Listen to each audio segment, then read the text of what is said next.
Hello everyone. In this video session, we will cover the next part of our C language, that is the flowchart mechanism. What is the flowchart? There is a pair for solving any problem in a C language, that is the algorithm and flowchart pair. This flowchart is nothing but the pictorial representation of the algorithm. Then what is the algorithm? That we had seen in the previous videos, that algorithm is nothing but a key recipe or a step-by-step solution to solve any problem. Means, suppose we have to solve one problem like calculate the factorial of a number. This is our program part. Then what will be the algorithm? Algorithm is nothing but the different steps required to solve that problem, means actual statements in the plain English terms, and these statements are covered in a pictorial format that is termed as the flowchart. So what is the flowchart? It is a graph that is used to depict or show, means it is a graph that is used to depict, show a step-by-step solution using symbols. It is nothing but the symbolical representation to represent a task. First of all, in any program solving topics, you have to deal with some situations like there is some problem for which you have to develop a program, and for that program development you have to think over on that thinking procedure is nothing but the algorithm, and the conversion of this algorithm to a pictorial format is the flowchart, and this means raw plain English statements converted into a middle programming statements, and that is nothing but a pseudocode. So the symbols used in this flowchart consist of the geometrical shapes that are connected by flow lines, and this is all students loving part, so we will see it in detail. It is an alternative to pseudocoding, means pseudocode is nothing but the description of variables, and a flowchart is a graphical in nature. As I had given you the flow, like you have to take one problem, then you have to deal with program, for that you have to solve the algorithm, for that algorithm you have to convert it into a pseudocode, and that pseudocode is converted into a flow chart. So this is the mechanism behind the problem solving aspects, means you have to take any one problem and solve it in different manners, by which you will get a detailed idea about how to hard code it in a programming terms. Now we will see the next part, that is the different flowchart symbols. You have to do only in these sections that you have to only understand the meanings, means for which purpose you have to use which symbol, then it will be easier for all of you. First of all, it is the terminal symbol. What is the first? It is the terminal symbol. It indicates the beginning and end point of an algorithm, means in the algorithm we will write some statements like start and stop. For that start and stop you have to use this terminal symbol. Then process symbol. This process symbol is nothing but the actual processing, means actual logic of our program is written in this processing rectangle. What this shows? It shows the instruction rather than input, output or selection, means any things avoiding the input output, means printing and scanning statements. Instead of that, the remaining logic will be written in this rectangular box. Now we will see the next symbol, that is the input output symbol. It shows an input or an output operations, means for example you have to write the statements like you have to ask for user through the printf mechanism, that is enter name, okay, and you have to accept it through scanf, means accept the input from the user. In such cases you have to use this input output symbols, means the statements like enter your name, then scanf statements like accepting from the user. Such procedure will be handled with these input output symbols. Some variable declarations are also handled in this process symbols. Next is the disk storage.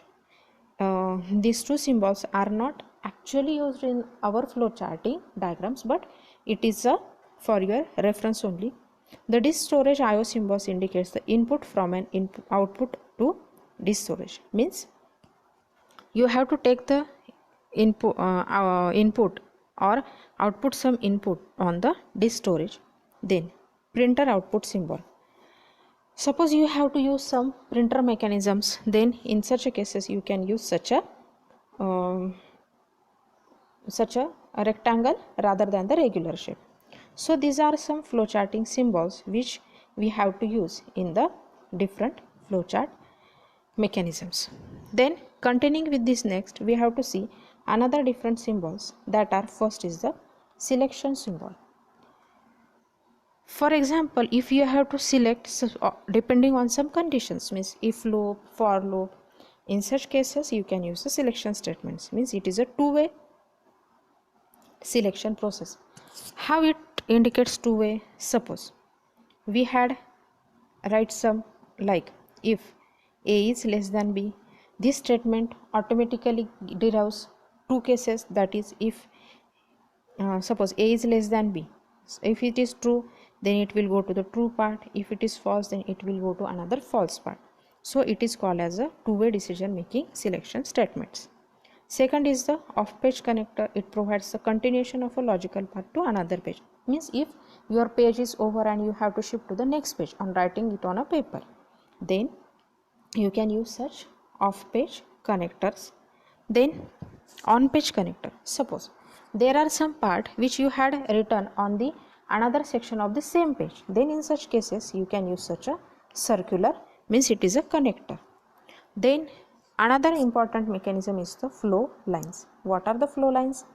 Flow lines are nothing but the logical sequence of execution steps. Means for example, you have to write like you are started with the start, then you have to accept some input from user, then you have to process some, then you have to stop at some cases. Okay, then here the lines which we had used to connect different symbols is nothing but the connecting lines.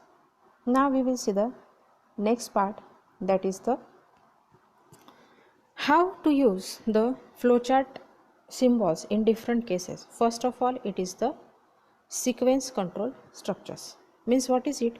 Suppose you have to use many statements rather than one after another, then you will use such a cases like one another next. Coming to the next part, we will see the selection control structure. That is, as I had shown you in the previous slide, that is, suppose it match with the conditions like if A is less than B. If it is true, then it is, if it is yes, then it will go to the yes part, means it will print A is less. Okay, if it is not, then it will go to the no section and then it will print A is bigger. Okay, so and afterward that we will switch to the next mechanism. If it is ending, then it will be at the end section, or it will another control shifted to the next part. Coming to the next part, we will see some repetition control structures. Means rather than two-way decision control structures, you will use the repetition control structures. That is, suppose if there are some conditions like if I equals to 1, then you have to continue with another part again with the same part. Then in such cases you can use the statements like if it is true and you have to yes, then it will again come into the loop. Means for executing the any statements in many number of times, you will use such repetition control structures. Next we will take one example how to draw a flowchart. For example, you have to accept any person's birth date and calculate its age. It is the program, but you have to write its flowchart. But before writing the flowchart, we will discuss algorithm like accept the birth date, means read it, then calculate the age and display the age. These are plain English statements known as the algorithm. But when we will convert it into a flowchart, how it will be done? So we will see it with detailed concepts. This is nothing but the start section, as I had told you earlier. Now You can write like begin, or you can write like start also.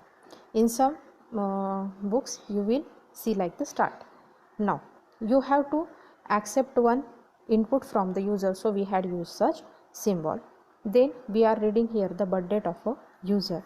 Then as we have to calculate it, means it is actual the processing part of our algorithm or of our program, so it will be in the rectangular shape. That is calculating part, means we had taken one variable age and current year birth date. Now we are applying some knowledge behind this, means apply some steps to cover this age part. So here the processing was done, and now the only part remain, that is the display the age, and we will come to the last part, that is the end. Instead of end you can use the stop also. Now we will see the next example, that is, suppose you have to accept one age from a user. Okay, you will read the age as it is the input statement, and you have to write some statements. Okay, I have given some example statement, you can place your own statements here also. We will enter the age, means read the age, then we have selected the selection statement, two-way decision making statement. If age is greater than 55, question mark is saying us that is it true or false. We are not knowing at this situation, but we have to test it. So if it is no, it is not greater than 55, then this is a statement, some statements are there. If it is true, then it is write some statements, and at the last both will be connected by this. As I had told you that on the same paper you have to connect some things, then you can use such connector like a circle, and we will come at the end section of this flowchart. We will see the next example, that is, first of all we will begin, and suppose we have to check some conditions, like suppose we have to initialize some variables. It is a programming part, so it is written in the rectangular section. We had taken some variable to the 0 and current number to the 1. It is the initialization of the variables. Next we will check some condition, like if current number is less than or equal to 10, means we will start with 1. Okay, here we are applying the loop mechanism. If current number is less than or equal to 10, if yes, then we will add it to the sum, means we have to take 1 to 10 numbers addition. For that we are designing the flowchart. So in such a case it will calculate sum plus current number, and for incrementing it, means applying the next number increment, we will use like current number equals to current number plus 1, or we can use like current number plus plus. You will see these mechanisms in programming part detail, but I am telling it right now for some reference. Now it is the actual loop mechanism, and if it is less than 10, this condition will this whole condition will be continued till the number is less than 10. When number is greater than 10, it will go to the no part, and it will actually display the sum and comes to the end section. So this was the flowchart for calculating the sum of n numbers till 10. Now I will give some example for solving such cases. How to write a pseudocode we had seen in last videos. Now we have to write some flowcharts for the examples which I had told you in the last video. That is the example number 4, 5, okay, 3, 4, 7 and 8. For this pseudocode from the last video you have to cover the flowchart for these mechanisms. Now I will give some method introduction to you, that is the implementation. The process of implementing an algorithm by writing a computer program using a programming language is nothing but the implementing. Means why we are studying this algorithm, flowchart, pseudocode and problem solving methods? Because we have to get the ideas, or we have to build our logic to solve any problem. So we are starting from algorithm, means plain English statement explaining that program, then it will be converted into a flowchartic symbols. This algorithm can be converted into a plain programming statements which are not a final program but a pre-stage of a program, that is nothing but a pseudocode, and pseudocode is finally converted into a program. So the output of the program must be a solution of the intended problem. So by following these some steps, means algorithm, flowchart and lots of such things, we will become at the point that is the solution of the problem. The program must not do anything that is not supposed to do. Means for example, if you have to calculate only the average of numbers and you are calculating their percentage, on that percentage you are giving the grade or their mark distribution, or trying to calculate their classes, it will be excess overhead not required at that point. So try to only design only those things which are asked you in the problem. Now next step of the implementation, that we had started from the problem solving algorithm and mechanisms, and in the last video we had seen some problem solving mechanisms, means how to start with the problem solving, means analysis, then design, testing, coding, and now flowchart was the part of a designing. Now we are coming here for the testing and verification step. What is the testing? It is nothing but a process of executing a program to demonstrate its correctness. Suppose we had designed a program like accept 10 numbers from user, and your program is accepting rather than 10 numbers, means 50, 100 and lots of, or your program was designed for supposed to be accepting only 100 numbers and minimum 100, but it will not taking minimum first 50 numbers also, then it will be a drawback. For overcoming such drawbacks or testing some faults in your program or the problem statement, you are using the testing and verification. So testing is the process of demonstrating its correctness. And what is the program verification? It is nothing but a process of ensuring that a program meets the user requirements, means by verifying that, means suppose you have to enter your email id, then your email id must contain @ symbol, but if your program does not accepting the @ symbol or accepting any numbers or email IDs without @ symbol, then this will be the fault of your system. So you have to verify it. After the program is compiled, we must run the program and test or verify it with different inputs before the program can be released to the public or other users.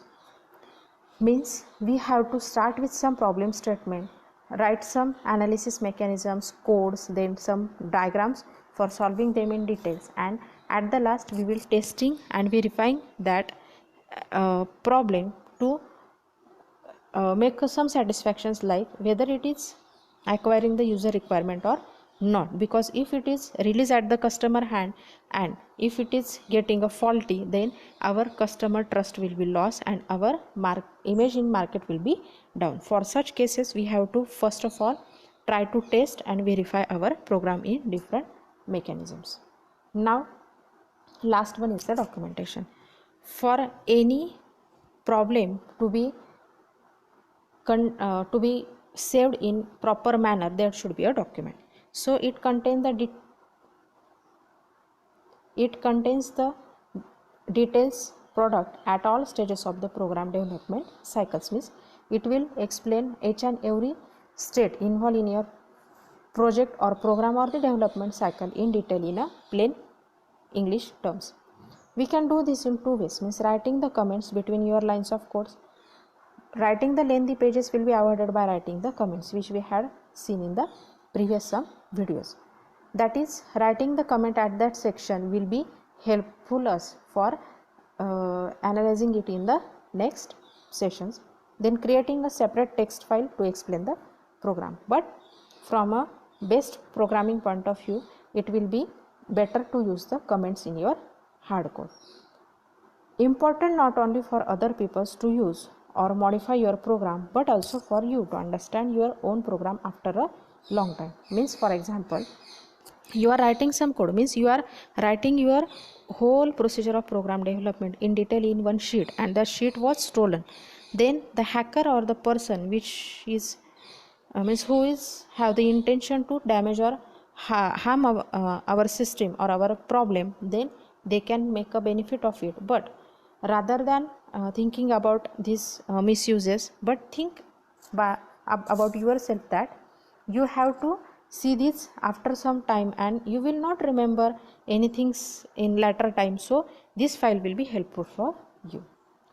Next, documentation is important because you may return to this program in future, so use the whole part or part of it again. Then other programmers or end users will need some information about your program for reference or maintenance. You may someday have to modify the program or may discover some errors or weaknesses in your program. Means this file, rather than helping to the other persons, it will be 100% beneficial for the programmer itself, because it will having the detailed description in it. Although documentation is listed as the last stage of the software development method, it is actually an ongoing process which should be done from the very beginning of the software development processes. Next, I will give some assignment for you, that is how to solve some mechanisms. Write a pseudocode and a flowchart for a C program that read the value of the height, width and length of a box from the user and print its volume. Rather than giving it to the solution part, I will try to give you the flowchart. Means I will give some solution part and you will write some pseudocode. So starting with, I will start with begin section. Okay, then I will accept from users the height, width and length of any box. Then I will calculate the volume, like volume equals to height into width into length. Here is our solution. Now I will display it. For displaying I will use a symbol, means print the volume, and at last I will end it. This is the actual flow chart, and now your task is to write the pseudocode for such case. Now there is some another problem, that is you have to calculate the electricity bills. I had given some statements for helping you to solve that problem. Pause this video for some seconds, write down this problem and try to solve the pseudocode and flowchart for such problem. I will give some another exercise that you have to write pseudocode and flowchart for that reads a positive integers n and then compute and prints the sum of all integers between 1 to n. You have to only accept some positive numbers till positive, negative means nothing but the plus and minus sign. Then you have to accept only positive numbers of n. You have to accept it n from user also, and you have to calculate the sum of these numbers from 1 to n. Suppose you have user enter the 15 number, means either your n contain the 15 value, then you have to accept all the numbers, positive numbers from 1 to 15, and you have to calculate their sum. It is a much more easier task. So this is all about what is the flowchart, its different symbols.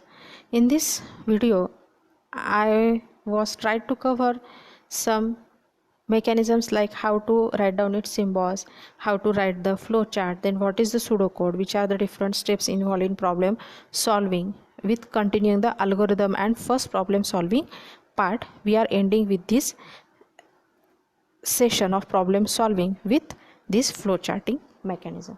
Thank you so much all.